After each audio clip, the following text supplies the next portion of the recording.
आप अपना form 10C भरने गए, आपको एरर दिखा रहा है सर्विस ग्रेटर देन 113 मंथ्स। कैसे आप अपना पेंशन का पूरा पैसा निकालेंगे, इस वीडियो में हम जानेंगे। पहले मेरा परिचय जान लीजिए। मेरा नाम सागर है, मैं एक पीएफ कंसल्टेंट हूं।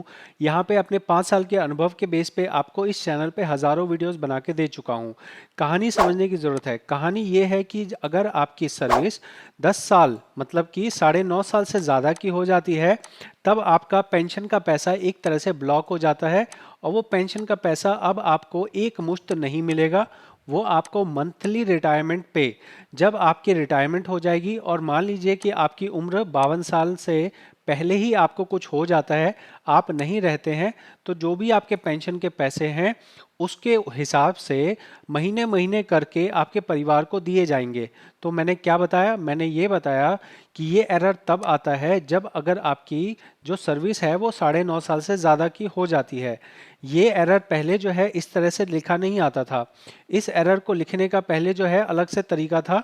वो तरीका कुछ ऐसा था जहां पे आपको लिखा आता था कि आपकी सर्विस 9.5 साल से ज़्यादा की हो चुकी है। और पहले ऐसा एरर आता था।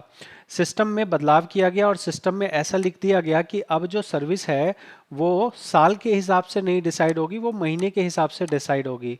तो जहां पहले आपको एरर में 9.5 साल की जगह 9.5 ईयर लिखा जाता था, अब इस एरर की जगह आपको यहाँ पे 113 महीने की सर्विस लिखी आती है।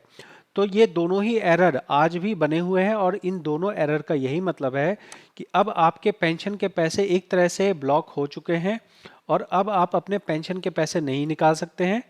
ऐसे में आपको ज़रूरत होगी कि अगर आप अपना 19 भर चुके हैं और अब 10C बस भरना बाकी रह गया है, तो 10C की जगह आपको यहाँ पे एक दूसरा ऑप्शन आ रहा है, स्कीम सर्टिफिकेट। मेरी बात दोबारा समझिएगा, ये बहुत मुश्किल काम है, ध्यान से समझिए। जो फॉर्म नंबर 19 भरा आपने, जब 19 नंबर फॉर्म भरते हो तो आपको पीएफ का अमाउंट आता है, और जब आप पेंशन निकालना चाहते हो तो आपको 10C भरना होता है। अगर आप अपना पीएफ का पैसा निकाल रहे हैं तभी आपको 10C भरने के लिए सोचना है।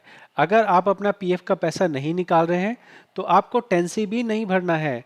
फिर आपको क्या करना है? फिर आपको सिर्फ और सिर्फ ट्रांसफर करने के लिए फॉर्म नंबर 13, जिसमें ऑनलाइन ट्रांसफर होता है, वो वाला फॉर्म भर के वन मेंबर वन पीएफ से सारा बैलेंस उठा के अपनी नई कंपनी में ले जाना है। 10C भरना या स्कीम सर्टिफिकेट भरना तभी अप्लाई होता है जब आप आज के दिन में अपना पूरा का पूरा पीएफ निकालना चाहते हो। जैसे इस मेंबर के एग्जाम्पल से समझिए। इस मेंबर ने जो सर्विस की थी वो 2 कंपनियों में सर्विस की थी। यहाँ पे आप इस केस को देखेंगे तो आपको अच्छे से समझ आ जाएगा। कोई भी पर्सनल डिटेल शेयर नहीं की जा रही है। यहाँ पे सिर्फ आपको फायदा हो सके उसके लिए आपको यहाँ दिखाया जा रहा है। आप देख सकते हैं यहाँ लगभग 9 साल की सर्विस यहाँ पे करी गई थी और इसके साथ में यहाँ पे 4 साल की सर्विस या 3 साल की सर्विस यहाँ करी गई है। तो इन सर्विसेज को मिला के लगभग 12 साल की सर्विस बन गई है। मेंबर ने अपने पहली सर्विस को ट्रांसफ़र करके दूसरे सर्विस में ले आए हैं और अब सर्विस ट्रांसफ़र होने के बाद जब हम यहाँ पे अपना पैसा निकालना चाहते हैं, अगर मैं पैसा नहीं निकालना चाहता तो मुझे ये 19 भी नहीं भरना होता, 10C भी नहीं भरना होता, फिर मेरा सारा जो फंड है वो एक ही बार में मेरा ट्रांसफ़र हो जाता नेक्स्ट आईडी में। मैंने यहाँ पे अपना बैंक डिटेल वेरीफाई कर लिया, मैं यहाँ प्रोसीड कर रहा हूँ। जब मैं प्रोसीड कर रहा हूँ तो मेरे पास यहाँ पे 4 ऑप्शंस आएंगे, जिसमें से आप देख सकते हैं जब मैं फॉर्म 19 पे टच करता हूँ तो 19 फॉर्म पूरी तरह से खुल जाता है, इसमें कोई एरर नहीं आता है। मुझे ज़रूरत है 10C निकालने की। यहाँ 10C जब मैं टच करता हूँ तो 10C में यहाँ पे मुझे ये एरर आ रहा है। आप देख लीजिए ये एरर आ रहा है और ये एरर जो है अब इसे हटा नहीं सकते हैं आप। इसके लिए अब आपको ये समझने की ज़रूरत है कि अब आपका क्योंकि 9.5 साल से ज़्यादा हो गया है तो आप ये वाला तो नहीं निकाल पाएंगे। आप अगर 19 निकाल रहे हो तो अब आपको स्कीम सर्टिफिकेट लेना पड़ेगा। ये जो स्कीम सर्टिफिकेट है इसकी अलग कंडीशंस होती हैं जिसके अंदर नॉमिनेशन भरा होना ज़रूरी है। तो अब अगर आप ये समझना चाहते हैं कि स्कीम सर्टिफिकेट में कैसे क्या करना होता है, क्या क्या रिक्वायरमेंट है, तो आप मेरी अगली वीडियोस देख सकते हैं जिसके अंदर मैंने स्कीम सर्टिफिकेट के बारे में बताया हुआ है। अब इस वीडियो के अंदर जो आपने समझा वो ये समझा कि अगर मेरी 9.5 साल से ज़्यादा की सर्विस हो गई है तो अब मेरा पेंशन का अमाउंट ब्लॉक हो गया है। ये पेंशन का अमाउंट मेरे को हर महीने जो है महीने महीने वाली जो पेंशन होती है उसके तौर पे मिल सकता है। जैसे इस मेंबर के केस में पुरानी कंपनी में है लगभग 1.5 लाख रुपए और नई कंपनी में है लगभग 54,000 रुपये।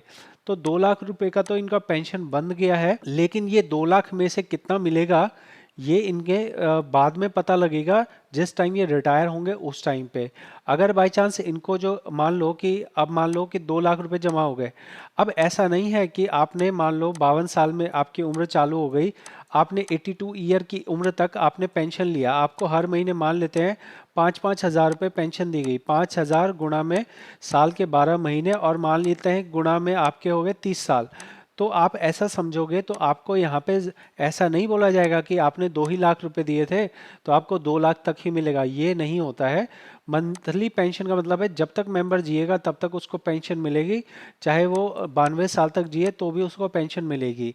इसलिए यहाँ पे जो है कोई आपको नुकसान नहीं होने वाला है, जो भी आपका पेंशन का पैसा है वो हर महीने के हिसाब से मिलेगा। अब स्कीम सर्टिफिकेट की कहानी जो है वो हम अगली वीडियो में जानेंगे। इस वीडियो में इतना ही है। आपको क्या ये जानकारी समझ आई आप ज़रूर मेरे को कमेंट में बताएं। और अगर आपको फॉर्म फाइलिंग करवाना हो, जैसे इन मेंबर का भी मैं फॉर्म फाइलिंग करने वाला हूं, तो आप मेरे से फॉर्म फाइलिंग करवा सकते हैं। जो इसमें फ़ीस लगती है वो जेन्युइन तरीके से आपसे फ़ीस ली जाएगी, जेन्युइन तरीके से पूरी ट्रांसपेरेंसी के साथ आपका काम किया जाता है। पूरी ट्रांसपेरेंसी और ईमानदारी के साथ आपका मैं यहाँ पे कोई भी काम करता हूँ। मिलेंगे अगली वीडियो में। बहुत बहुत धन्यवाद।